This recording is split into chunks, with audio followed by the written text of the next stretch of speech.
So yeah, done 6,215 miles in it so far.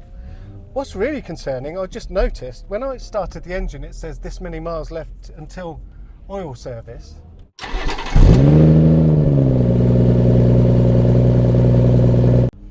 At the beginning of the day today, it said I have 10,000 miles left. Yep. It now says I have 7,000. So I've put 3,000 miles worth of oil usage on in 45 minutes of driving. That's quite serious. You've done well. Do you not run with the oil temperature gauge up? How do you get the oil temperature gauge up? Oh no, I don't get it on this because it's not a Shadow Edition. There's no oil temperature gauge. Oh, really? It was standard on the M240. No, yeah, I don't get one. It cycles through it. There's no temperature gauge. So I'm in Sport Plus, so the dampers are firm. Yeah, and you've got the deep dynamic traction control activated. Yeah, so it does move, but if it thinks, now that's far enough, then it stops things. But the tyres are already quite hot. Yeah. Really, I could probably do with taking a few PSI out of them because I'm not using right up to the edge of the tread on the front left. But then that is one that gets the hottest. So we'll just take it easy, get some warmth and everything. Clearly, you've been around here before. Yes, a couple of times. In your own car or experience day? Or? Not in my own car, but I've driven other people's cars around here. Okay. And been a passenger as well.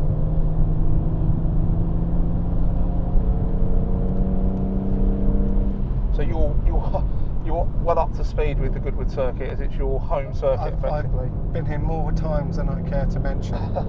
Today is all about, okay, I've driven it in front wheel drive many times. I've driven it in four wheel drive once. I've never driven it rear wheel drive. And also it's the first time on track with this. So it's been quite eye-opening.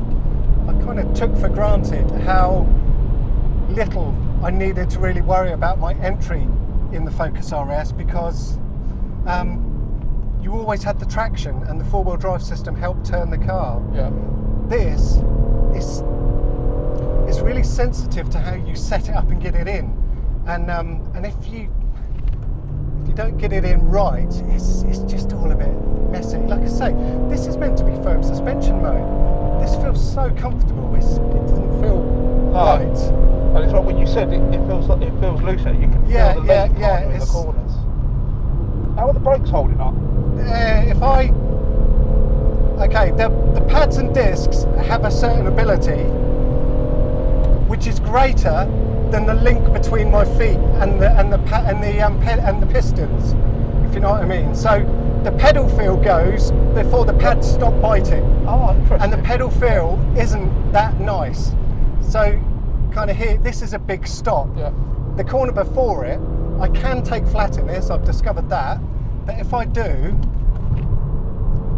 you're carrying so much speed at the point that you need to get the car straight and brake that you have to do that braking in a much shorter period of time. Right. And I did that through there, and then I did it, here we go, there you go. And also I braked at the 150 here just to see, no, beyond the 150, and I barely got it stopped in time. Right. So when you said about the pedal feel, does it just goes a bit mushy. It just goes dead? No, not dead as such. It just kind of, it's not consistent. Right. It goes a bit mushy.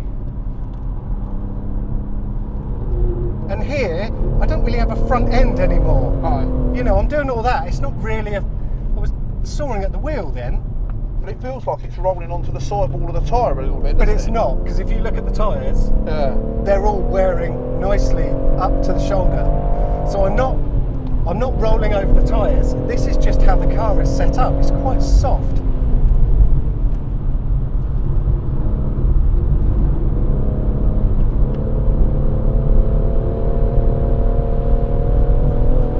Like it's sitting down onto its bump stop. Yeah. Almost sat on the bump stop, isn't it, as you're edging into the corner? See, I can take this flat, but then kind of my braking here, it doesn't feel very nice at all. But you've got totally standard fluid pads. The standard fluid, so the pad discs and fluid are what it left the factory with. The tyres went on 3 weeks ago in their brand new Pilot Sport 4s. Not anymore. No. Yeah, they're a mil or two shallower than they were.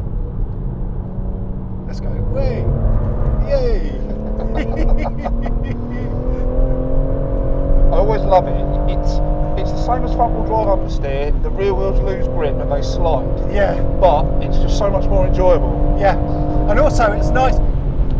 I like thinking if I do that just at the moment the person ahead glances in their rear view mirror, they're properly going to get out of my way. They see you all crossed up in the rear view.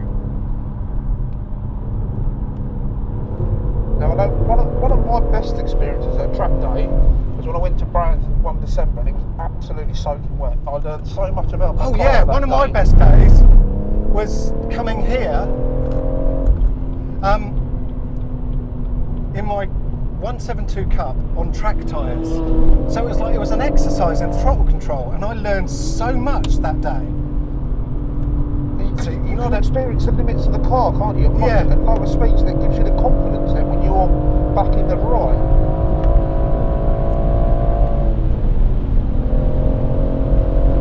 I have to say though, they do go well. Oh, okay.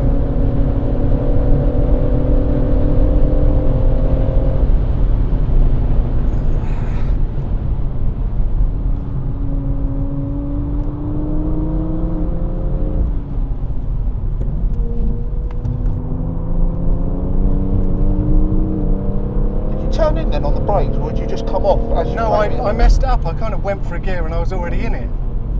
So that was a bit of a mistake. I'll have to watch it back and see what I did, but it wasn't right, and yeah, it didn't feel right. I love it. You see the 911 there bobbling at the front. I got nothing left. And there he goes. That is just pure brake horsepower. Yeah. Well, there was a 911 earlier that pulled away from me. There's a Targa GTS, and I've got no idea. I lost track of 911 generations a long time ago, and it made me so happy to find out that he had 450 horsepower. I'm like, okay, that's why you pulled away from me on the straight with your extra 90 brake horsepower. There's no one here now. Look, there's 3 cars in the pit lane. 4. This is the joy of afternoons, and why I'm never doing a whole day again. I'm surprised at how few cars here. When I normally go to Brands is properly popular, but people stay right to the bitter end unless they've ruined their car. Why does he keep going over there?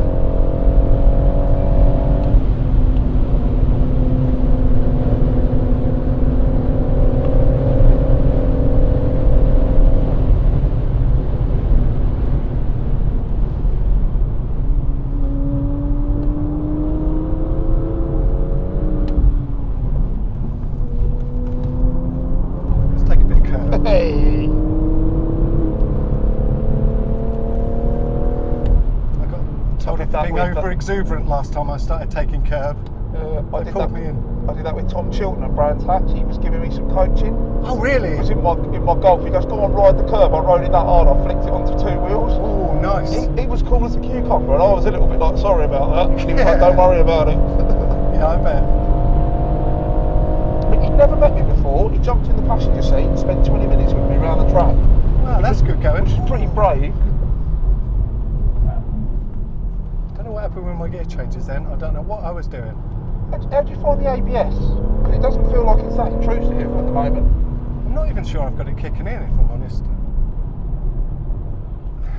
Because I'm not putting that much energy into the pads because I don't want to overheat them. Always letting me go. Because some cars, when they go on track, the ABS is a little bit oversensitive, but yours feels... Yeah, no, you want to be able to get them howling basically before the ABS kicks in, because you want to be on that threshold. You get maximum retardation, about 7 to 15% slip, and that applies to braking as well. So you want them just on the edge. You want them howling. You want them leaving little black lines, but you don't want the ABS to intrude. This is what makes me. I'm not convinced by the front end of this that if I point, it's going to go where I point it to.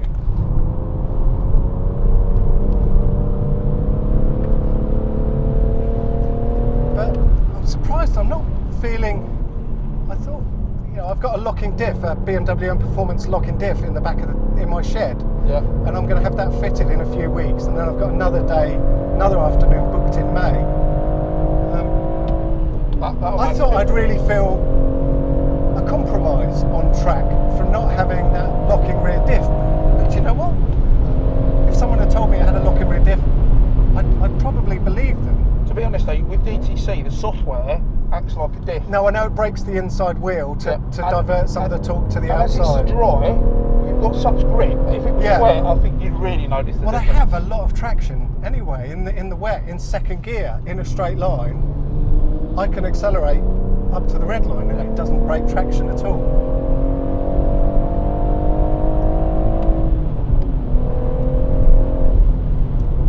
Clearly is, 50-year-old brakes or whatever they are not quite.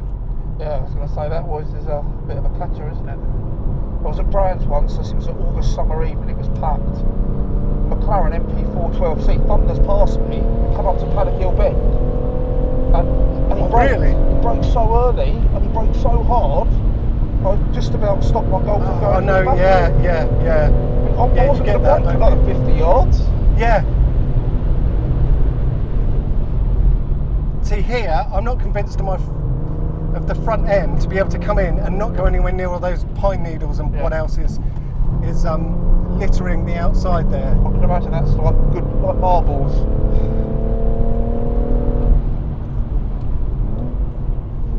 And here,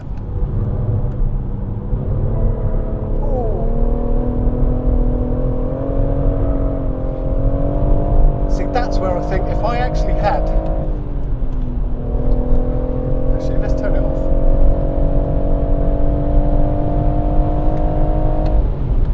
Okay, I've got to heel and toe myself now. There's no rev matching for me. Oh, that switches off when you're fully off. Yes. So it doesn't rev match anymore, but also I've got nothing. So if it moves, it's only coming back. Yeah, if you correct if I correct it. Oh. Never mind. Yeah. What's it now saying? Oh, is that the fuel warning? I guess it is, isn't it? Oh no, it's just telling me that traction control is off. Yeah. So where are the tyres now? Nearly 70 degrees, 55, 55 and 45. Yeah, that front left works hard here, doesn't it? Yeah. So you can't get the oil temperature on the cluster? No, there's no temperature information available to me. You can get it coded in. Can I? That would be amazing if I could, because I do find it incredible that you've got something here with 360 horsepower, as it turns out, after the rolling road day, and there's not a single piece of temperature info available to me. So I do find it a little bit curious. Oh, I'm in 6th. I keep thinking it's going like it goes. I must be in 4th. Yeah.